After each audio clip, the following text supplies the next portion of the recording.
So I'm finally getting a chance to get out in my own garden today at last.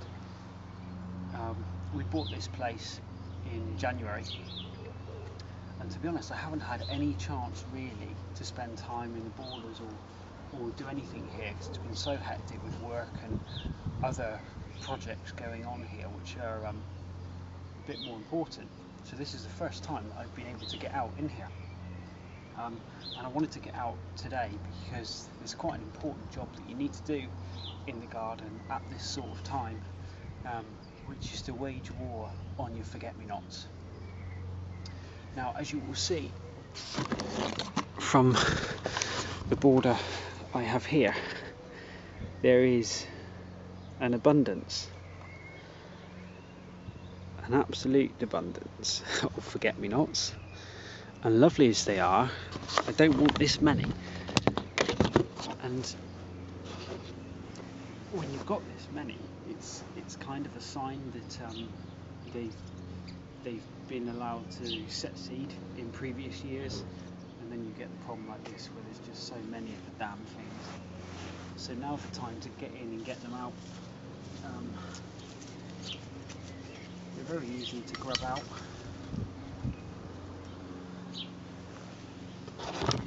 And it can seem, if I show you up close, it can seem a bit criminal really to be clearing these out at this time, because there's still obviously lots of flowers on them.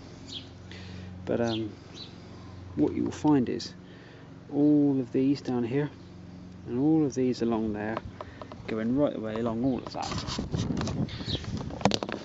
That is all flowers that have finished, and they're now forming seeds. In the next couple of days or weeks, they're going to be seeding themselves right the way down here. If I don't get them out now, all of these are going to be multiplying and multiplying and multiplying, and I'm going to have a hella job in my hands next year.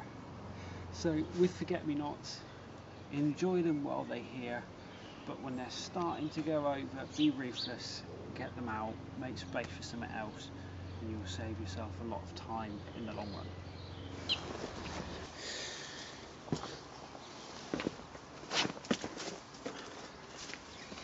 So, another useful job to get on with this time of year, as well as pulling out all these damn forget-me-nots, is to deadhead your hellebores.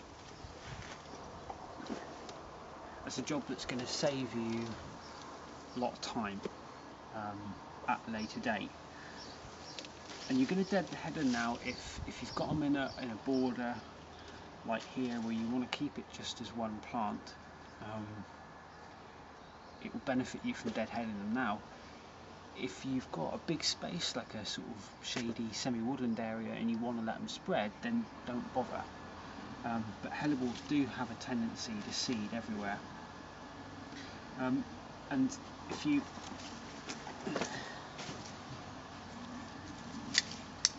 have a look at the flowers there, you know, there's still quite a bit of colour in the buggers, but what you will see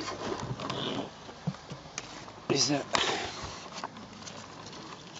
the flowers are starting to fade now, and these are all the little heads, seed pods, which contain loads and loads of little seeds. Well, and green fly actually. It's not one of those open. Now, the seeds are obviously green at the minute, but you can see them all in there popping out. So that's what you want to stop, because hellebores do have a tendency to seed, and even when they're little, they're stubborn little buggers and they're hard to get out. So we need to come along and deadhead this now. You need to do that. Essentially, find your seed head, prise it apart, trace it back down close as you can go, and snip the bugger off.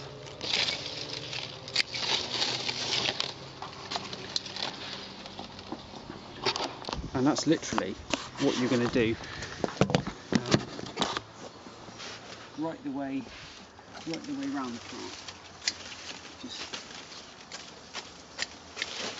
take them all off. If you've got any old leaves from last year, take them off as well. So ideally you should have done that maybe sort of January, February time. But get all those off. Leave the fresh green leaves now just as nice foliage, and then they'll flower again